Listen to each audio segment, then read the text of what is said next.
আসসালামু আলাইকুম এভরিওয়ান, কেমন আছেন সবাই? আমি তো আলহামদুলিল্লাহ ভালো আছি। নতুন আরেকটি ব্লগ নিয়ে আসলাম। আজকে সকাল থেকে রাত পর্যন্ত আমি কী করবো সেটা দেখাবো আপনাদেরকে। সকালে ঘুম থেকে উঠে প্রথম কাজ হলো বিছনা গুছিয়ে নেওয়া। দরজা জানলা খুলে দিয়ে পরে আমি বিছনাটা গুছিয়ে নিচ্ছি। বিছনাটা সবসময় প্রায় এলোমেলো হয়ে থাকে, কারণ ছোটো বাবু আছে তো, এই জন্য।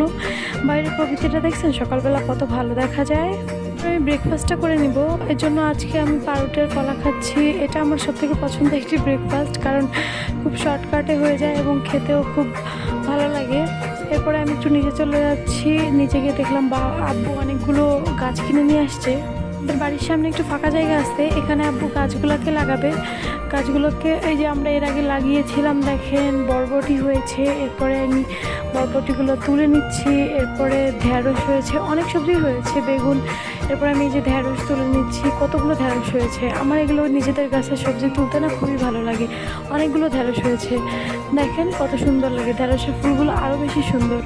আমার সকালবেলা উঠে যখন এগুলো দেখি খুব ভালো লাগে দেখতে। দেখেন কতগুলো ঢেঁড়স উঠিয়ে নিয়েছি, সবগুলো একসাথে আপনাদেরকে দেখাচ্ছি।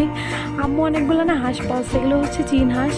হাঁসগুলো সকালবেলা এই যে বের হচ্ছে ঘর থেকে, খুবই সুন্দর লাগে এগুলো দেখতে। এই যে আমাদের নিচে একটা গাছ হয়েছে, ফুলের গাছ। এই গাছটা আমি লাগিয়েছিলাম অনেক ছোটোবেলা, আমার একটা বান্ধবী আমাকে গিফট করেছিল। সে গাছগুলোকে আপনাদেরকে দেখালাম। এবার আব্বু বাজার থেকে দুপুরবেলা বাজার করে নিয়ে আসছে, আজকে যেহেতু শুক্রবার। সাথে এই যে টোস্ট নিয়ে আসছে, ড্রাই কেক নিয়ে আসছে, চানাচুর। এই চানাচুরটা না আমার খুবই পছন্দের, অনেক ঝাল ঝাল হয়। খুলনা এলাকার মানুষরা বুঝবে, তপন চানাচুর নামে একটা চানাচুর। চানাচুরটা খুবই মজাদার হয়, আমার কাছে তো খুবই পছন্দের।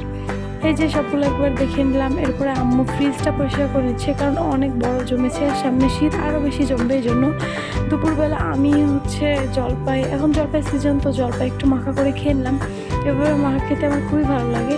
এরপরে আম্মু দুপুরে রান্নার জন্য সব কিছু গুছিয়ে নিচ্ছে। চাল কুমড়া কেটে নিচ্ছে, এভাবে ঝুড়া ঝুড়া করে কেটে নিচ্ছে। কেটে নিয়ে চাল কুমড়া ভাজি রেডি। এরপরে ইলিশ মাছ ভেজে নিচ্ছে। সাথে আজকে গরুর মাংস রান্না হবে, যেহেতু আজকে শুক্রবারে প্রতিটা মুসলিম মানুষের বাসায়, অধিকাংশ বাংলাদেশিদের বাসায় খুব ভালো রান্নাবান্না হয়, কারণ এই দিন সবার ছুটির দিন থাকে। ছুটির দিনে সবারই ভালো লাগে ভালো ভালো খাবার খেতে, আমরাও তার ব্যতিক্রম নই। গরুর মাংস রান্না হয়েছে, ইলিশ মাছ ভাজি এবং চাল কুমড়া ভাজি। এই তো রান্না শেষ হয়ে গেল।